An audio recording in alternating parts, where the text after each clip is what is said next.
This is the I Read Comic Books podcast. I am your host, Mike Rapin. This week I'm joined by two shadows in the corner of my room making me uncomfortable and a ghost of Halloween past. I'm joined by Brian Murray. I'm a hoodie on a chair. Rene Rodriguez. Catchphrase. And special guest from Dismay Comics, Brandon Ingram. I'm here. I was trying to think of a catchphrase, could not think of one. That's okay. We're going to talk a little bit to Brandon here in a second, but before I get into things, I want to say we have a little bit of an announcement.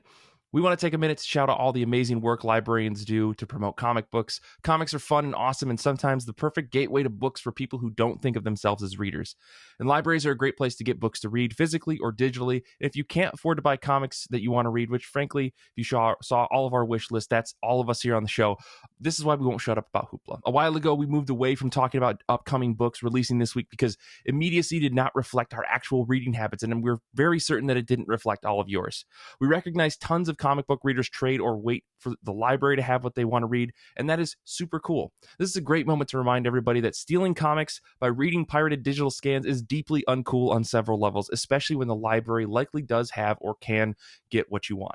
If you want to read a comic but don't want to pay, go to the library. And if they don't have what you want, ask the librarian because they likely have a book request feature and have or are open to having a digital service like Hoopla that does some day and date books as soon as they're released, like Boom Studios, Image, so on and so forth. I want to say thank you to all of our libraries out there. Libraries rule. And thank you to all the folks out there that we know are librarians that listen to this show. We saw some work and some other things out there very recently about piracy and people just pirating books nonstop. And we really think that that's a shame because comics is such a broken landscape in terms of the amount of books that are out there that people are reading, and the amount of books that are out there that people aren't paying for. And the industry is very, very small. No matter how big you think it is, it's actually much smaller than it appears. The number of people reading comics is extremely small. And if you're not paying for comics, this industry will fail. This is why books fall off. This is why books disappear. This is why you say, oh, this thing that I love suddenly stopped coming out.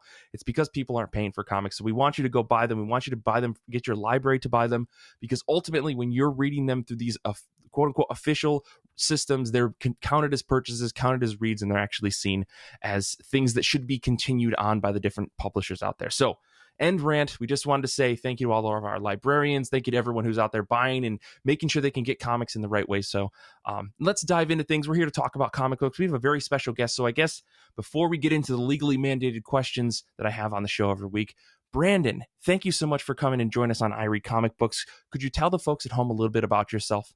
Yeah, so I'm Brandon Ingram. I love writing. I've specifically been writing comic books for a few years now. Really enjoy it, really love it. Kind of my brand name is Dismay Comics. And yeah, I just love it. I've loved comics, reading comics since I was a little kid, buying a box of comics at a yard sale. Like it was a whole shoebox full of comics, a bunch of 70s, 80s stuff. And I've just loved it ever since. And on top of the whole library thing, I want to mention that was a big part of how I truly got into constantly reading comics, was going to my library. Because when I was in like early high school, I have a limited amount of money. So I would just go to my local library, pick up a ton of graphic novels, because it wasn't a giant graphic novel section, but it was a pretty good one. And over the years, it's just built and built that section. So it's awesome to see. Yeah, 100%. And, you know, we're so glad to have you on the show today. We're going to talk a little bit about the Kickstarter that you have running that I'm really excited about. You gave us a sneak peek into that, which is really cool. But I guess let's get into things. We're here to talk about comic books to start. So I've got two legally mandated questions. That's how have you been? How have comic books been? Let's start with you, Rene. Well, Miguel, I've been terrible, honestly. It's not been good. All right, moving on. Well, yeah, I'm kidding. It's been fine. I've been good. I've just been, my life's so uninteresting. okay. But, what I've been reading since it's October, and October is famously known as spooky season, right? Mm-hmm. And I'm not much of a spooky horror person. I've never been, and I don't think I ever will be. So I decided instead I would reread One Piece. So basically, I've just been crying for the last 20 odd days. Yes. So the last chapter I read, which was actually right before this, was chapter 404. I'm in the middle of the Enies Lobby arc. And yeah, so I think I'm pretty on pace to actually catch back up. Not that I wasn't current, but looking to be back caught up by the end of the month. So it's been fun. If you haven't read One Piece, read One Piece because it's great. It's by Eiichiro Oda and his assistants. It's phenomenal. It's about pirates. There's so much heart as well as heartbreak. It's adventure. I love it. Mike read One Piece actually not that long ago, made the journey, and we do have a shirt in our merch that says anything's possible after One Piece, which I think is also pretty accurate. I've just been having a great time. I think this actually might be the new standard. Just every October reread One Piece. Rene, that is so many comics to read. That's 1,000+ chapters, and it's like 1,063 or 68 now. Like, that's too much, dude. You can't do this to yourself. I don't see the problem. Okay. I'm having a great time. I love all the characters. I love that manga. And again, it was something I just decided to do on a whim. And then next thing you know, 400 chapters later, I'm still having a great time. Danny in the chat is saying that Renee's trying to lap all these nerds that are out there behind on One Piece, straight up calling out some of the folks on our Discord who we know are trying to read One Piece for the first time. So straight up, Rene, this is pretty rude of you. It's not my fault that they're not reading faster. How long do you think it's going to take you to get to where it currently is, like while you're rereading it? Honestly, some days are slower than others, so I don't know. I'm hoping that by I'm thinking probably end of November as we get into Christmas season. Dang, that's pretty good. Yeah, I'm kind of hoping that like when the first snow falls that I'll be after the time skip. So, but we're in the Midwest, so who knows? Yeah, it could snow next weekend or it could snow in January. We just don't know. Yeah, who knows? I would like to be caught all the way back up before the new year, though. Which again, like I'm also like I'm going to read today's chapter anyway because I am caught up anyways. But it's sort of fun to sort of go back and sort of re-catch up and sort of remember things that are possibly a little bit hazy. And then also again, my best friend also is very much into One Piece, so we can sort of bring back up old theories that we had and sorts of things. So it's just I'm having a great time. Well, I guess I'm happy for you. Thank you. As much as I can be. Brian, what about you? How are you? How have comic books been? I've been good. Want to go back and revisit my last appearance on the show when I was reading DC versus Vampires. I did finish that volume for today. It was good. I enjoyed it. I did not see the twist ending coming, in part because it's kind of like stupid bullshit they made up. So like it would have been impossible to have seen it coming because they changed the rules of vampires, kind of. But whatever. It was still a nice surprise. Batman definitely got fully fucked over and possibly doomed the world because he can't communicate, which is classic his whole Batman. Bag, he didn't trust anybody, and so instead of working with Superman, he blew kryptonite dust into Superman's face, and then the vampires got Superman because of that. So way to go, Batman. Good thing you're too dead to have to worry about it yourself. Because Nightwing punched a hole in his chest.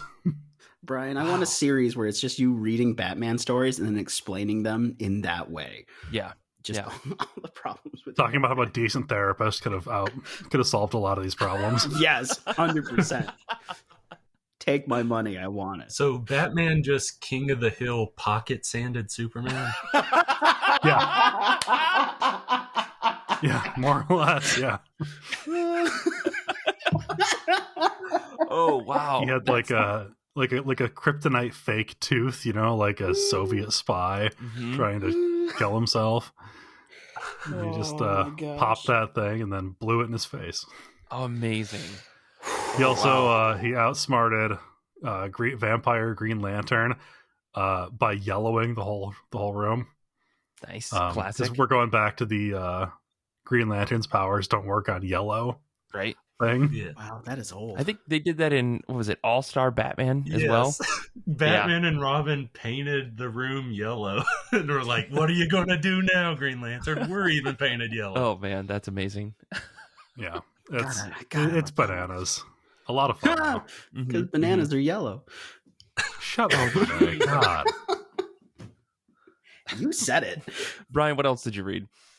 I read Dinosaur Sanctuary Volume 1, which was my top of my pile from last time as well. Mm-hmm. This is written and drawn by Itaru Kinoshita with research consultation by Shinichi Fujiwara, who's a doctorate in paleontology. Cool. This is the story of Suma Suzume. She's a new dino keeper at Inoshima Dino Land. This is a world where dinosaurs were basically rediscovered in the 40s. And so it's all about how there was this big dinosaur boom. Everybody wanted to see dinosaurs. And now, 80 years later, it's just kind of passe. Dinosaurs are old hat. No one's like excited about dinosaurs anymore. How? But okay. Yeah, so it's this young woman who is starting as a dino keeper, who is a huge dino nerd, and she's got this whole like, I want to show everybody that dinosaurs aren't just big scary monsters. They're actually like living creatures with feelings and stuff. I think that we're gonna see how that works out for her. Mm-hmm. Definitely seems like her father was eaten by a dinosaur, so it's unclear. It's only been hinted at so far, but Okay. they're still not big scary monsters. That was just an accident. yeah, could have happened to anybody. Brian, I just saw your note in the notes. I just wrote boldstrategycotton.jpg Right. at the end of my sentence. Renee, this people at home can't read our notes. You got to say that stuff That's out why loud. I had to show. Hey, they can if they're on Patreon. That's true. Perfect plug. Well, Yeah, I mean, I was already on board for the premise because I read Jurassic Park when I was way too young to be reading that book. right. But I love that there's actually like dinosaur facts in it. Like they got their money's worth out of that research consultant. That's awesome. This is so not only is it entertaining, but it's actually like they're using real dino facts in the book. So kids are maybe kind of learning some things in this book. Yeah, and not just like, did you know that birds evolved from dinosaurs? They're like, well, actually, because Giganotosaurus' head was much narrower than T-Rex's, its bite force wasn't as powerful. like niche dino shit. Yeah, that's so cool. Of course, like 10-year-olds everywhere are loving this stuff, right? Yeah. And you, obviously, a full-grown adult. Yeah, because I am mentally 10 years old. Well, I guess with that, Brandon, how are you? How have comic books been? What have you been reading? So yeah, there was kind of a fracture in my mind when it came to a specific comic book character about a month ago, because I am currently on a big Superman binge. And the reason for that is in high school, Superman, for all seasons, the Grant Morrison one, All-Star Superman. All-Star Superman, yeah. Was my number one Superman book. But then, as time progressed, specifically a few months ago, I read Tom King's Superman Up in the Sky, and I loved it. I thought it was amazing, and I was like, I want to go back and read some of the old Superman books I loved and read. Mm-hmm. I went back and read All-Star Superman. I was like, this is really good, but it's not my favorite anymore. Superman Up in the Sky, in my opinion, is better than All-Star Superman by Grant Morrison. Oh, man, all right, we have to stop recording right now. Hot I think take. like It's a very hot take. I'm actually Because- here for this. With a bunch of lists, that's the thing, is a bunch of lists will say All-Star Superman, number one Superman comic. I will agree that it deserves to be in top 10 list and maybe even in top 5 list. But I don't think it's the number one Superman comic. I mean, not just Superman Up in the Sky. There's a bunch of stuff I've read over the past year that I think is kind of better. okay. But basically, all this is to preface that I am currently on a binge journey of rereading a bunch of Superman stuff that I loved in the past, and also reading a bunch of well-acclaimed Superman stuff that has came out. And I'm trying to basically figure out in my head what is my favorite Superman story. So far, Up in the Sky is at the top, but I'm willing. I it's not like I'm saying like, oh, it's going to stay there. I'm fine if something takes over. So I mentioned all that because right now I'm currently reading Superman for All Seasons again. I've read it in the past, loved it, reading it now, and I absolutely love it. I don't know if it'll be beat Up in the Sky so far, but easily in my top 5 Superman stories because I love this story. I love the art by Tim Sell. as well as the coloring by Bjarne Hansen is absolutely beautiful. Like, there's a double page splash in this comic where it's Clark Kent in his like city attire, like he's about to go off to Metropolis, and then on the other side of the page it's Pa Kent in his like farmer attire, and they're both watching this beautiful sunset, and the conversation that they're having while they're watching is just amazing. And I told one of my friends, which I know it's going to cost a lot more than this, if that ever goes up for auction, I will pay 4 digits to get that original piece. I know likely it's going to be 5-6 digits, but that's my cheap budget. I'm willing to pay $1,000 or whatever. Wow, so much. I mean, for millennials, that's like a life-changing amount of money. Right. So. Exactly. But I love that page, but I love the comic. But yeah, that's mostly what I've been doing is a Superman binge. Gotcha. Reading that. I am curious. I don't actually know this story at all. Like, I know Jeff Loeb and Tim Sale. What's For All Seasons about? If you could give like a high level summary of it. Yeah. So For All Seasons, basically, it's there's a million of them out there, because that's the thing. There's a million Superman origin comics out there, and there's a lot of good ones. But it's like, can we do more than just origin stories? But I do really like For All Seasons. It is kind of an origin. It starts with Clark. He's basically a senior in high school. He's about to graduate, and he doesn't really know what he wants to do with his life after he graduates. He hasn't thought about the Superman thing yet, and it's kind of the beginning of it's kind of a journey of him thinking about that, and where should he go if he wants to become Superman and save people and all this. And it's just a really great story. It's 4 issues, 4 chapters basically, and each issue is a new season. Like, it starts in spring, then it's summer, then it's fall, then it's winter.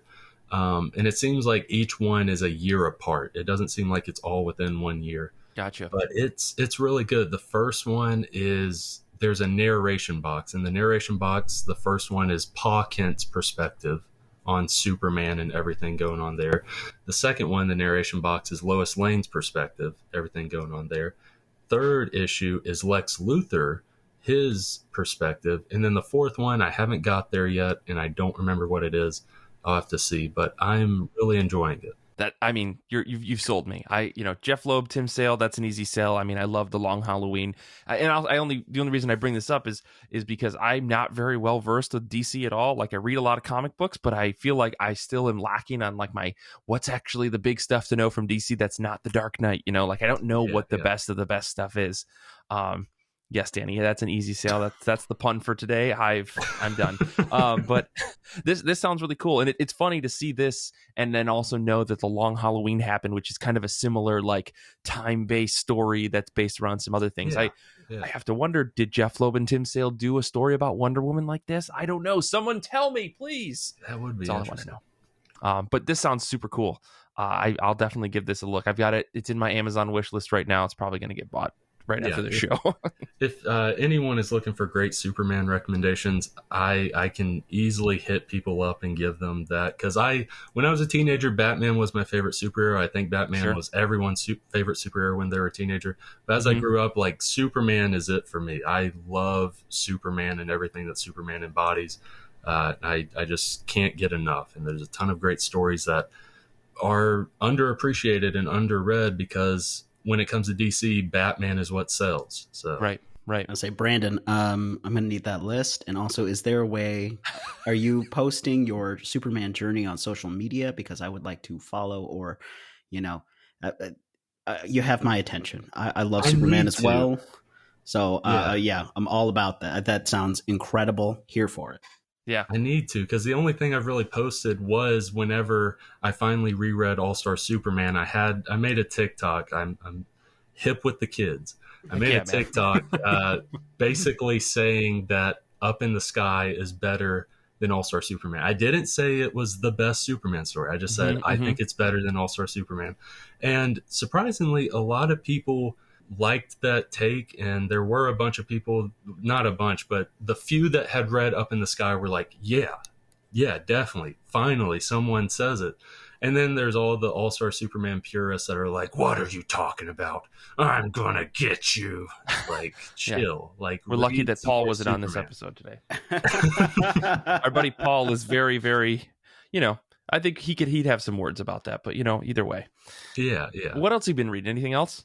So the last thing I read, it's actually a floppy. I don't really pick up much DC or Marvel floppies nowadays. I pick up the trades, and I also read it digitally on the apps and stuff. Mm-hmm. But I had to pick up this. It was Star Wars Visions #1. I know this came out almost 2 weeks ago, but I loved this. For people that don't know, this is kind of a prequel to the dual episode in Star Wars Visions, the anthology show, which I really like, and I know it's split. I know some people like it, some people don't. Mm-hmm. I really liked Visions. It's, to me, in my own opinion, the thing I've liked the most out of Star Wars the past 2 or 3 years. So I'm down for it. And reading this comic, I liked it a lot. The art is absolutely beautiful because it's that manga type art style, but the coloring, when the coloring is used as well as the lettering, it's usually used whenever lightsabers are ignited or whenever blasters are firing and stuff. Mm-hmm. And that's where the colors pop, and it's so beautiful, as well as whenever droids are like beep, boop, boop, boop, like doing all their noises.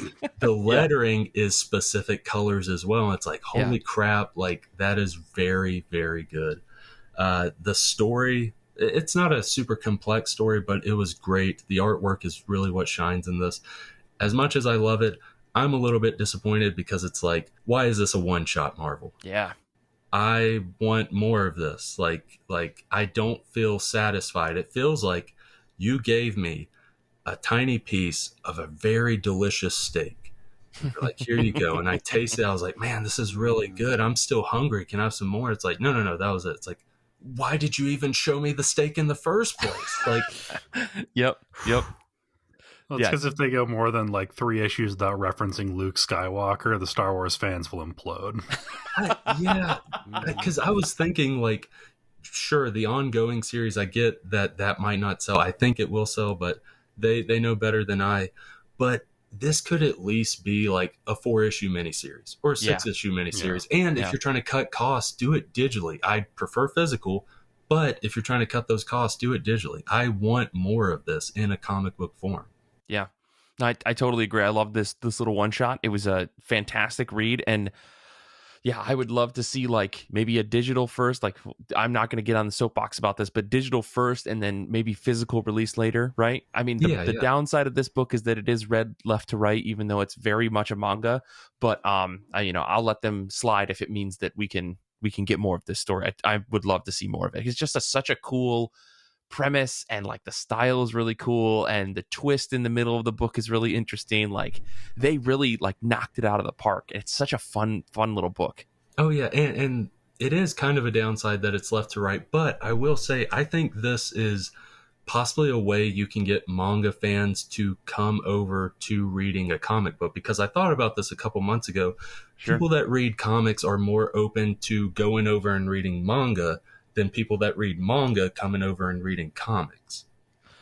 I maybe I don't know if I agree with that. I feel like I know a lot of comic fans that are like, I can't even understand reading right to left. Like, it's a thing, but maybe you're talking to different people. I don't know everybody in the world, so what I'm talking somehow the South Alabama people here are somehow saying, yeah, I love going over and reading manga.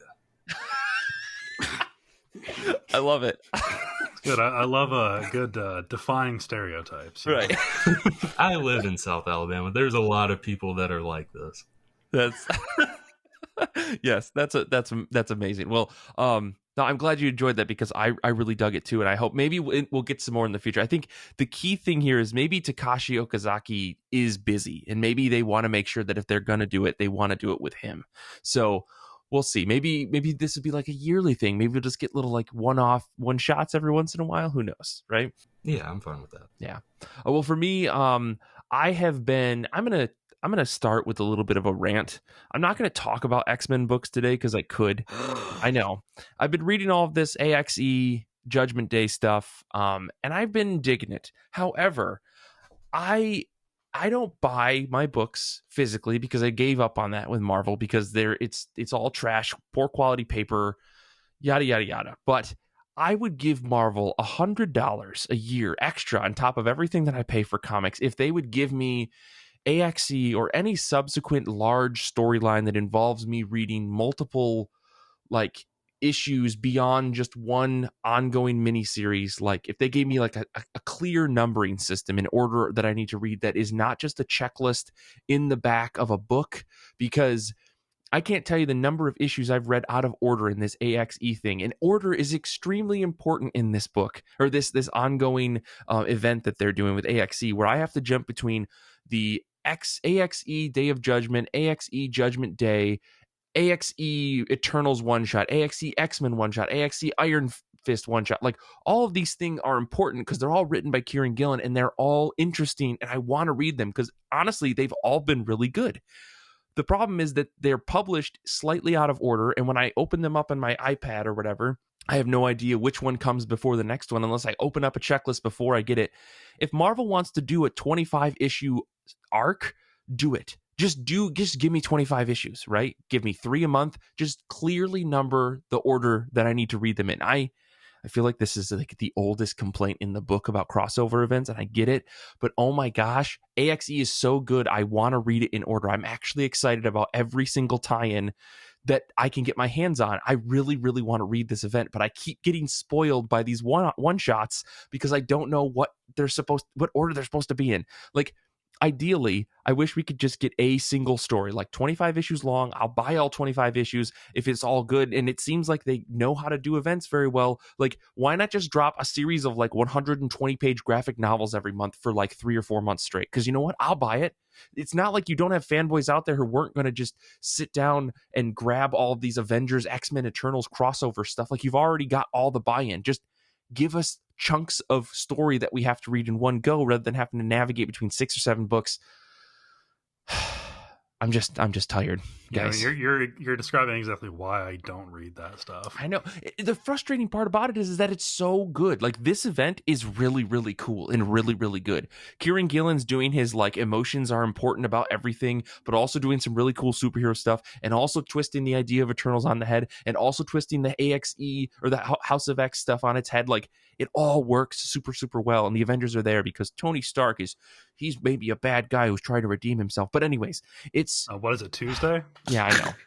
It's good, man. I just wish Marvel would do something that would actually be easy for fans rather than try to just... Like, I'm already paying like $20 a week to get all of these tie-in issues. Why not just give me all of those books, 85 pages, 100 pages? Just give me one little graphic novel that I can read, and in the order that they're supposed to be in, or something. Like, I'm just so frustrated by it, guys. Anyways, I mean, it'll probably be out in order on Hoopla in like 6 years, and that's when I'll read it. Yeah. You know what comes to mind as a solution to this is they did just release that one large version of One Piece that's all in one volume. Yeah.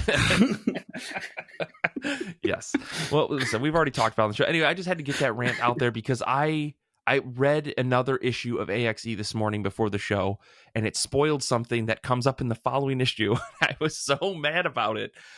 So anyways, I did read some good books, though. Very excited to talk about that. The first book I read was 8 Billion Genies #5. This is Ryan Brown and Charles Soule.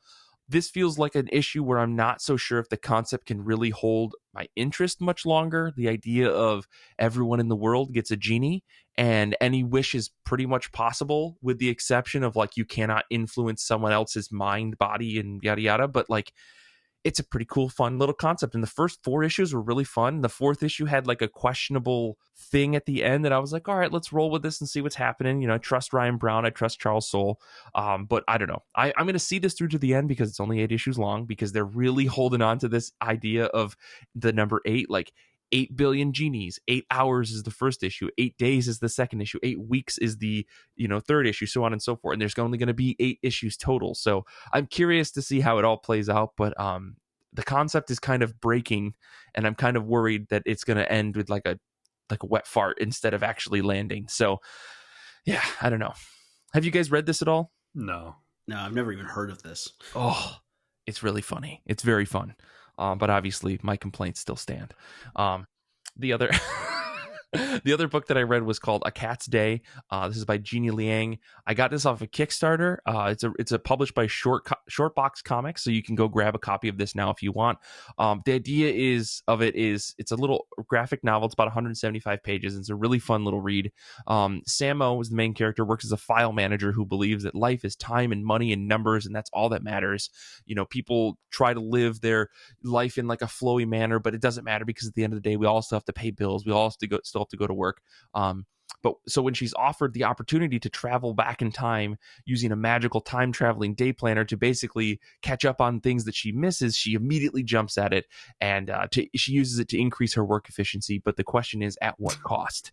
This book really kind of nails, like, it's a wild concept, but it really nails the idea of why do we, human beings in the world, work so hard and so much outside of the idea of money and bills? And once we are able to achieve maybe some of the minor goals that we have, why do we continue to drive ourselves into the ground? I think this kind of is a book written by someone who's probably in their mid to late 20s, kind of asking the question of like, why am I working so hard to achieve things when all I really want is ice cream? I really like the idea. It's a simple looking book. The art is really fun and animated. Like, there's a lot of really interesting dynamic stuff that's happening. And I think it takes this kind of goofy concept and asks some super tough questions and gives like kind of a bland answer, but in a really smart way. So if you're looking for something that's going to be really out there and interesting, that again tackles this question that Danny posted in the chat, capitalism is bad, like, I think it's really, really good. I think you'd enjoy it. So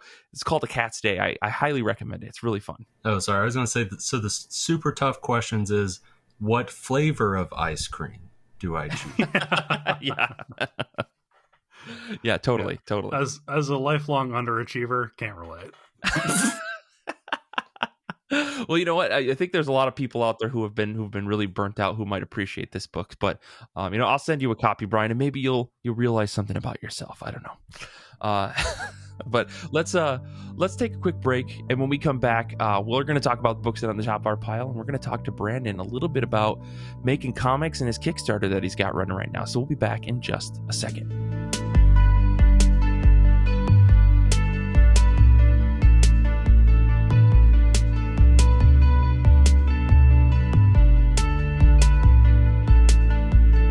To round out the second half of this episode of I Read Comic Books, we're going to jump right into what's on the top of our pile. So we're going to be talking about comic books that are new, old, or just books that we've been sitting on our shelves and we've just been staring at them and we can't stand it anymore. So we're going to finally read it.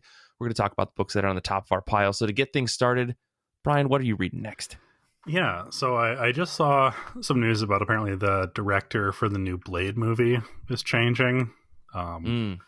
Which is a bummer because I'm looking forward to that and I want it to come out as soon as possible. Mm-hmm. But it got me thinking about how, like, I loved the Blade movies, like all the Wesley Snipes movies were like a pillar of my teen years. Heck yeah. But I've never actually read a Blade comic book before. So I definitely did my research and found a good starting point. Definitely didn't just go onto Hoopla and pick the first volume 1 that I saw. That would be irresponsible. So this is Blade Volume 1, Undead Again, written by Mark Guggenheim, illustrations by Howard Chaykin, colored by Edgar Delgado, and letters by Russ Wooten. And yeah, I know nothing about this book. I honestly didn't even read the blurb about it. I just went, Blade, cool, done. You know what? That makes sense. It's Mark Guggenheim. I like Mark Guggenheim's writing. I think he's a pretty decent writer. Listen, because he's written some good stuff. Rene, we're not going to have this conversation. Listen, right now, but Mark Guggenheim, he doesn't even know me, but he's my nemesis. I don't like him. I don't like Guggenheim at all. Wow. Okay. I don't like him as a script writer, though. I don't like him as a script writer. Sure. I will say I have read a comic or two that I did like by him, but I don't like him as a showrunner or script writer. Well, that's the thing. And like, this comic is from like 2005 or 2006 or something like that. Maybe it's 2009. It was a while ago. So was Green Lantern and Percy Jackson Sea of Monsters. But you know what? Yeah. They don't hold up either. Sure. But I'm just looking at it, I'm like, I don't know who these people are, and I don't know if any of them have done anything fucking terrible lately. Right. So I just want to be clear that This is not an endorsement of any of these people. This is just the team that was on the book that I found. Yeah, Howard Shaken, we're not even going to get into it. That's fine. Brian, good luck with this book. Not scary? I think it's interesting because I was looking it up. The synopsis on Amazon says, a never before seen loom into Blade's mysterious past, featuring Spider-Man, Dracula, Doctor Doom, Wolverine, and Santa Claus. Which, come on, that's a BuzzFeed article full of buzzwords that you want to definitely see. So try it out. Let us know, Brian. I'm really curious to hear how this plays out because I don't know. Interesting. Blade's always cool to me. I'll let you know how Santa Claus figures in. That's great. Renee, what about you? What are you reading next? One Piece. Oh, okay. Brandon, what are you reading next? Well, I have other things. Okay. I'm reading One Piece, but also I did pick up the Deadpool manga because Brian told me about it forever ago, and I was man. I should get on that. You're gonna love that shit. Yeah, I bought both volume 1 and 2, so I don't remember what the actual title is, but I just remember that I was like, it's Deadpool Samurai. Yeah. I heard this is good. So yeah, I'm excited to read it. Whenever if I have a moment where I'm like, I'm not feeling One Piece today, which I that may happen. Who knows?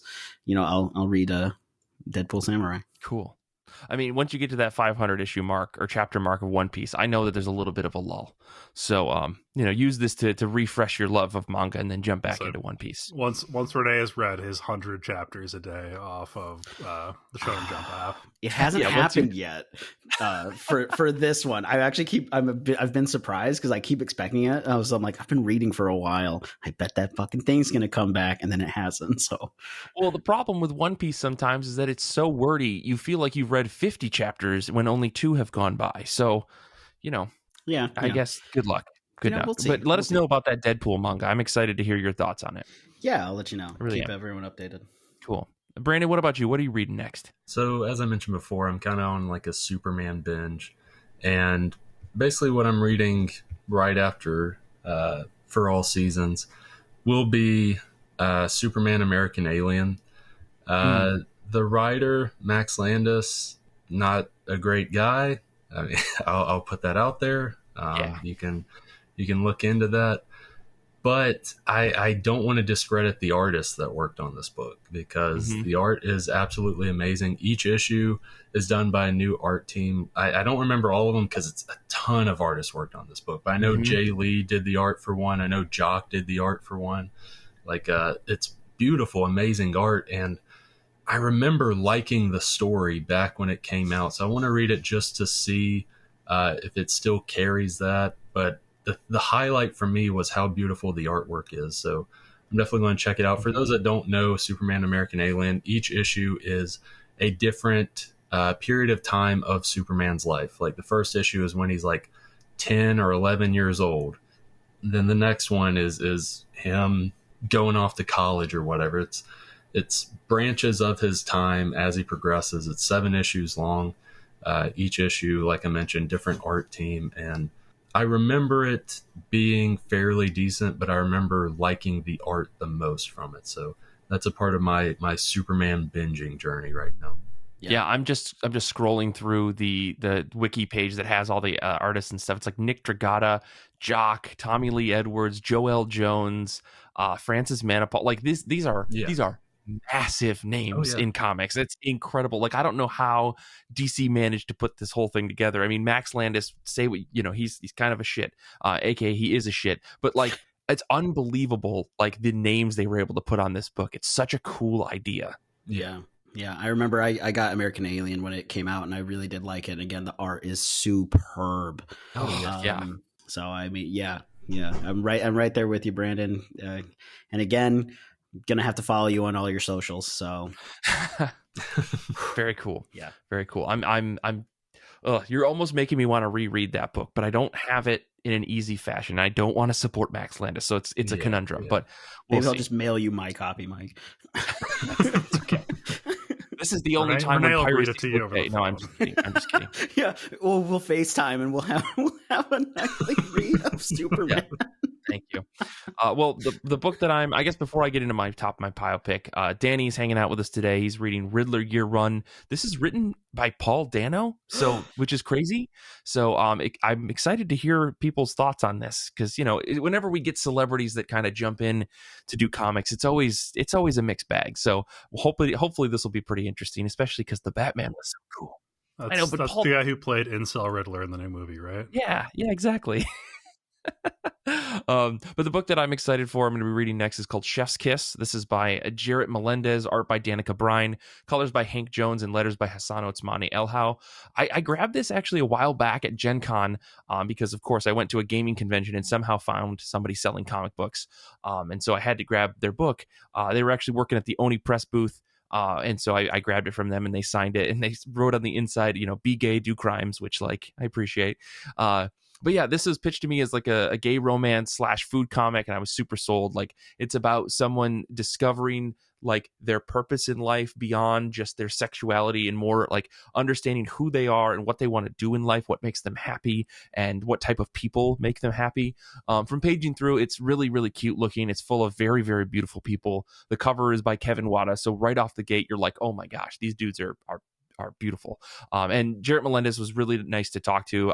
He was really hyped, and I really appreciate when like a comic creator is like not just excited about like you coming to talk to them, but also like really excited when they're talking about their book in a way it's very endearing. So I'm excited to grab this. I just haven't picked it up off the shelf, and I saw it as I was paging through the stacks of books that I have that I need to read, and I was like, I'm gonna read this one next. So very much looking forward to this, and I think it's gonna be really cute and really fun.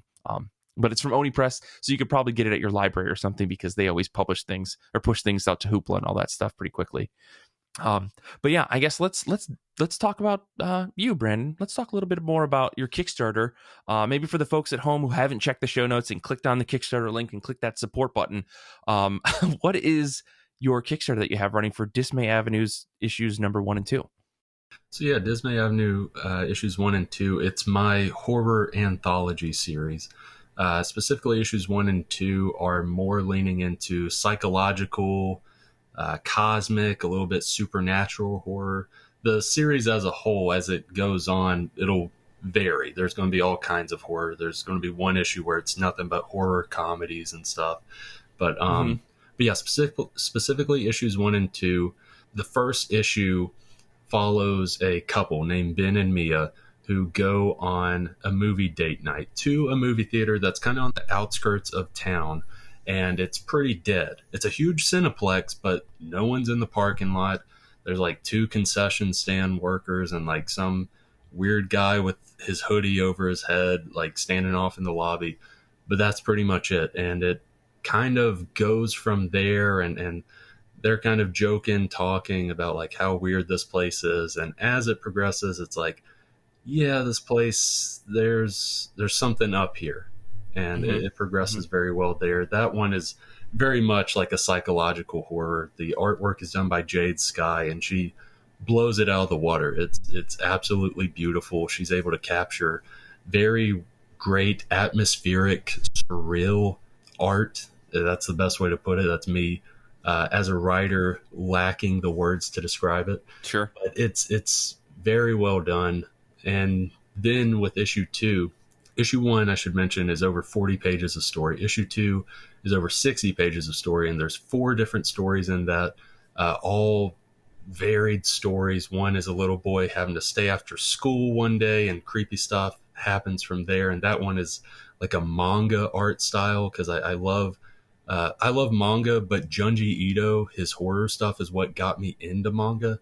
And so this story is very much influenced by Junji Ito's storytelling as well as his art style, because Gaetano Matriglio, the guy who did the art for that story, Tolls the Bells, he is able to capture that Junji Ito vibe very well. It's a very creepy story. Dude, yeah.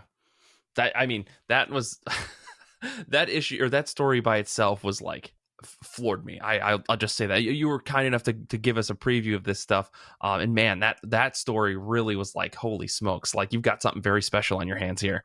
Yeah, as a kid who was stuck at school after hours a lot, how dare you? I'm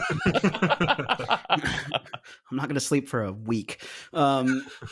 But yeah, it was great, and the Junji Ito vibes totally get it. And it was great. The fact that it freaked me out so much, and I read it during the day because I'm not a moron. I know who I am. I was like, look, sun's up. We're gonna do this. Let's go. And I'm still not okay. So horror. That was great. It was great, but also. Yeah, I'm sorry you feel that way, but I'm glad you feel that way. If that sounds awful to say. Yeah, no, I get it. Because that's the intended thing. I meant it in a nice way. I think you nailed it. I think you nailed it, but also like, why? not to undercut the creep factor or anything, but if anybody's thinking, this might be too scary for me, Renee's kind of a chicken. It's true. So. Right. Very accurate. I mean, but that's the thing that, it's interesting about this. We've got a lot of varying, like, you've got a lot of things. And I mean, Brandon, I'm going to cut you off about describing the stories in here, but you're good. The folks at home, I mean, check out the preview you can get on Kickstarter. There's a lot of good depictions as to what you can expect. So, if horror's not your thing, sorry, but also I thought this was like fantastic. Like every story had like a very interesting, just like thought behind it, and you weren't trying to tell the same horror story over and over. It's really, really cool to see like a range of styles and stuff, especially the second issue. There's so many different things. I've been watching all the Hellraiser movies recently, and I'm like, this thing totally clicked with me, especially the first story, that story about the little girl with the bell. Like, loving that vibe is totally working for the month of October for me. Yeah, thank you. Yeah, that one, Destination. Little girl goes into a thrift shop. She finds a little triangle, like musical triangle, hits it, and she gets transported to different dimensions every time she hits it, and it never goes right each time. Hate when that happens. I absolutely hate that, because I go to thrift shops all the time. I'm just always hopping from dimension to another dimension. Not the Beastie Boys song, not another dimension, another dimension. Not yet. Not yet. Right. Yeah. Eventually I'll go to that dimension where it's just them constantly saying that, and I'll be like, oh my gosh, I need to die now. The true horror. Yeah, so Brandon, I'm curious, what you said you got started with, like, manga with Junji Ito and stuff. I guess what put you down the path of writing horror comics? I mean, I know you've done some other stuff, but Dismay Avenue 1 and 2, I mean, it seems like you've got plans for 3 and 4 as well. Like, what set you down this path? Oh yeah, I first want to mention there's scripts done for all the way up to like issue 7, but that doesn't mean there can't be more. But I already have scripts completely finished up to issue 7. But what got me down the horror path is kind of just growing up on horror movies and horror shows and horror literature all throughout my life. I mean, when I was a little kid, I remember my cousin coming over, and she was a huge horror movie fan. And I couldn't really watch horror because I was like 9 or 10, and I can't watch the crazy stuff, which rightfully so, makes sense. But she would come over. We would go to our uncle's house. Our uncle would take us to a video rental store. I know, crazy. Video rental stores. People, do you remember them? We would go there, and she rented Saw 3. I had never heard of any of the other Saw movies. Cool. I had never heard of any of the Saw movies, and we watched it. And for better or for worse, I think that impacted me. Yeah, that'll change you if you're young. Because I will say with Saw 3, it might not be like the most gruesome Saw movie, but it has like some of the craziest, like, feels real traps and stuff, and it just oh my gosh. But yeah, from there, as well as I just grew up on watching horror movies. Like, I remember watching on cable, so this is the edited version of A Nightmare on Elm Street with my dad when I was like 6 or 7. Even though it was cable and all the bloody stuff was edited, it was still creepy, because 6 or 7-year-old, it's like, whenever I go to sleep, whenever I'm in my dreams, that's even happier time, because when you're 6 or 7, it's already happy. But it's like, when I'm asleep, I'm even happier. But then it's like, wait, this guy's going to possibly kill me in my sleep. Yeah. So I would sleep with mom and dad for a few nights after that because that was terrifying. Right. Yeah, but that, as well as just stuff like Rod Serling's The Twilight Zone, that's a huge influence on me when it comes to writing horror anthologies, because I absolutely love Rod Serling. I think he is a master at short horror stories. Those episodes, some of the special effects might not be great or whatever, but the story, the writing is so good that you do not care about that. Yeah, that's you know what, that's a list of things that would make sense for someone to want to be interested in writing horror. Yeah, no, that's fantastic. I mean, I can see like pulling inspiration from a ton of different avenues. I'm not a huge horror fan. I do enjoy reading horror comics, but really can't do a lot of horror movies, with the exception of Hellraiser. For some reason, it's clicked in my head finally after 34 years of living. But no, that's awesome. I've always loved like. But we're not going to dig into that. Mike's finally into bondage. But anyways, I don't know. Renee, Brian, I've been talking and yelling so much. What do you guys think? Yeah, I mean, I'm definitely also a huge horror movie fan. Mine is more specific to creature features. Have you written, or do you plan to write any like monster comics specifically? Oh yeah, heck yeah! Like there's, if not in like some of the Dismay Avenue stories, like within an anthology issue, like there's a few ideas I have where it's like this might just be its own series that heavily feature monster horror. So yeah, like I love writing any and all branches of horror, because horror is very broad. Overall, I love writing any genre, but horror is kind of the, not saying like safe place for me, but it's the thing that comes to me the easiest when it comes to writing. Yeah, I totally feel you. Horror is a lot like science fiction in the sense that like it's a genre, but there's also 18 different ways you can take it. Yeah, exactly. I'm very much not a horror fan, as we've mentioned. So I'm like, as Brian said, I'm a big old chicken, terrified very easily. Which my notes while I was reading this series. So this, again, I mean this as a compliment because it spooked me very bad. But again, I'll take that with a grain of salt because I'm easily scared.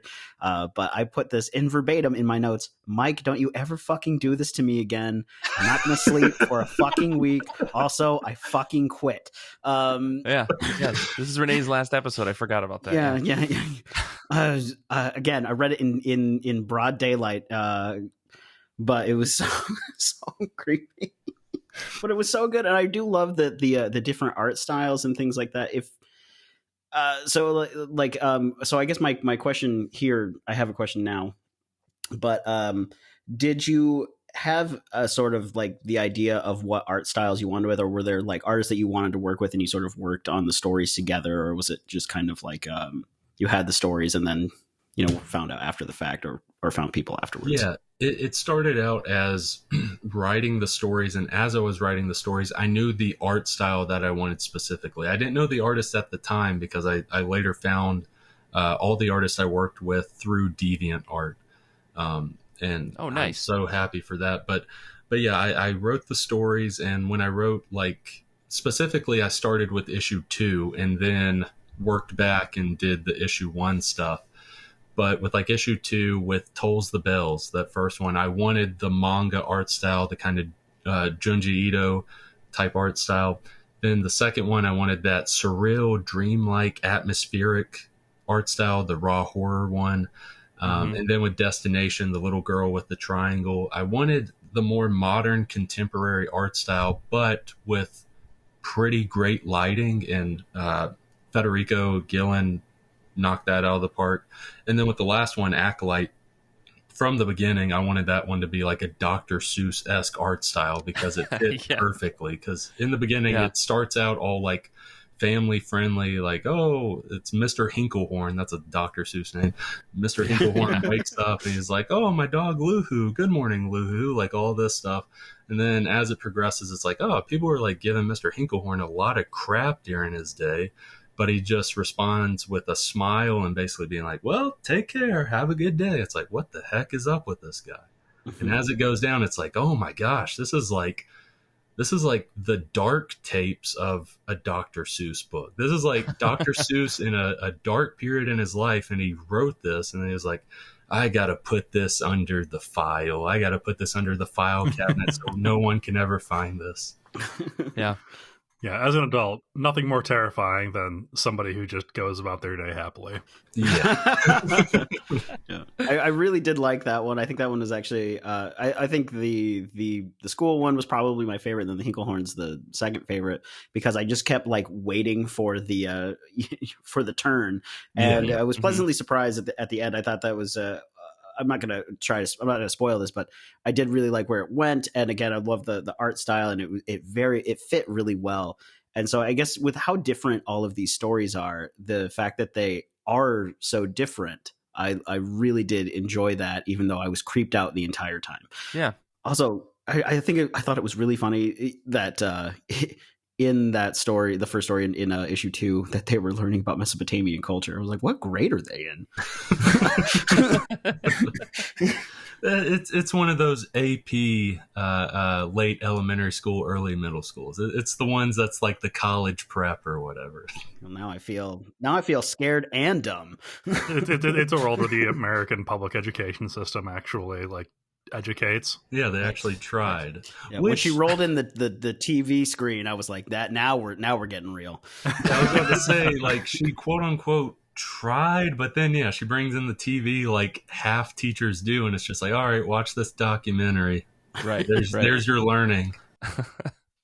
Yeah, well, you mentioned that there was going to be, you've got like plans for future issues and stuff. I guess like for folks that are like interested in the Kickstarter, I guess what kind of cadence are you looking at for publishing? I think as of right now, today's recording, you're currently successfully funded. Let's fingers crossed assume that keeps going and on and on. I guess what's your long-term goal with this as you start to roll out more and more issues? Yeah, ultimately I want to see this continue. Like there's no, and if you talk to any super indie creator, they'll tell you there's no profit in this. We strictly do this because we love it. Like there's no profit so far in this for me. And if there is never no profit, I'm okay with that, because I just love writing and working with these artists that are super talented, that in my opinion, it's like big publishers pick these people up. Like, what are you doing? Like, these are like hidden gems. Like these are diamonds in the rough, basically. And just working with these artists and writing is just amazing. Like it is like a side gig right now. That'd be awesome if it turned into something more in the future. But if it didn't, I'm still okay with that, because I'm still going to keep going at this because I just love it so much. So for those that are interested, definitely check out the book, but just know that I am going to continue doing this no matter what. I love it. That's awesome. That's awesome. And for folks that are looking at the Kickstarter, I guess what kind of rewards can they look forward to if they haven't clicked on that link and all that stuff yet? I guess what are some of the stuff that you're offering as part of the Kickstarter? So some of the rewards that we're offering, it all ranges from $1 to $60. The $1 tier is like a thank you on our social media for anyone that backs it, and it just goes from there. You can get issue 1, which is over 40 pages of comics, for just $5 digitally. You can get both issues 1 and 2 digitally for $9, and that's over 100 pages of comics.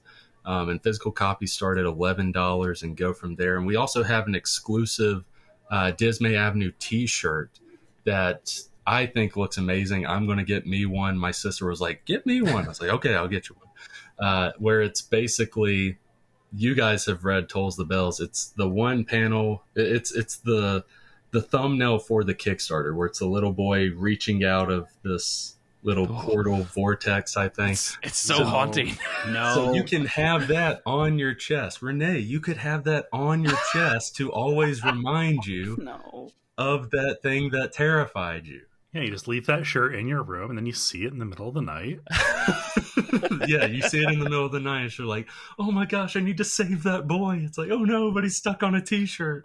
My instinct is me like, nope, let him drown. Yeah, Renee's instinct is fuck that kid. Yeah, exactly. That TikTok page you sent me a month ago, Brian, I was like, yep, just pretend it didn't exist, just walk away and it won't bother you. That's the hope. TikTok being Latinos against spooky shit. Yep. I see. Well, that's super exciting. I really dig this Kickstarter. It looks super fun. I guess Rene, Brian, you guys have any last questions or anything before we wrap up here? I don't think I have any questions, but I do have well wishes. So wish you the best, and keep making that spooky shit for all the people that like it. Yeah, I'm very excited to put this in Rene's room when he's not paying attention. Yeah, we're gonna talk after this, and we're gonna get a full cutout of something that was in one of these issues just to mess with Rene. So you should get the cutout. This is on the Kickstarter, so it's not spoiling. But in Tolls the Bells, where it shows the creature, the big old splash page, just get that and put that in his room. You're reading my mind exactly, Brandon. But yeah, no, this is super cool. I guess for folks that are interested, where can they find you on the internet? So yeah, you can find Dismay Comics, that's Dismay Comics, on Facebook, Instagram, and TikTok.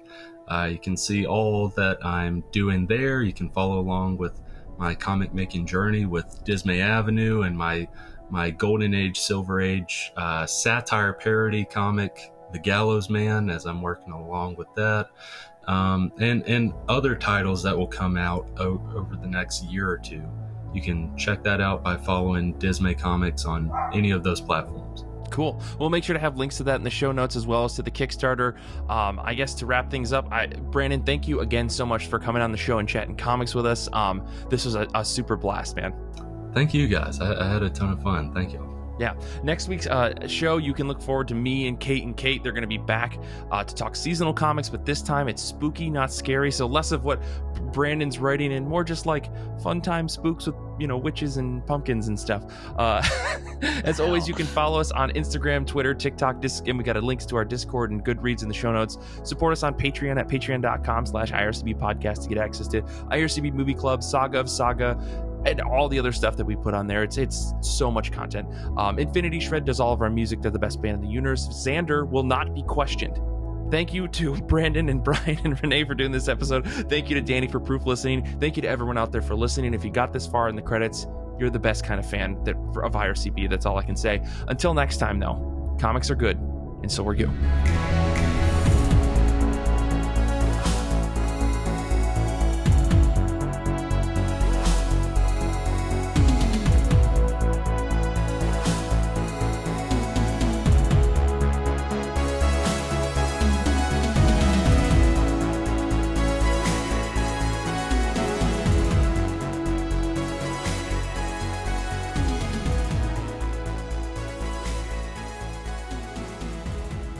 And that's it. That's the show. We did it. It's all done. Easy. Cool beans. Don't actually get me like horror stuff, please.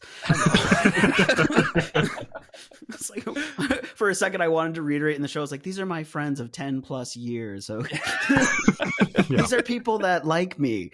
I swear to God. Yeah. Yeah. Maybe. I don't actually know now. Next time you go to the movie theaters, if there's an ad playing, maybe just dip out of the auditorium. Yeah, actually, this is really funny because actually my brothers are also, I have 4 older brothers. They are also not very much into horror.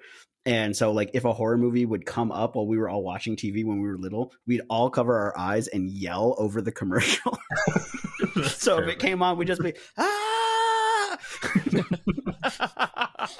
That's the thing, though. Cool. If someone came into that room, that's a real life horror movie that they're seeing. All these kids just...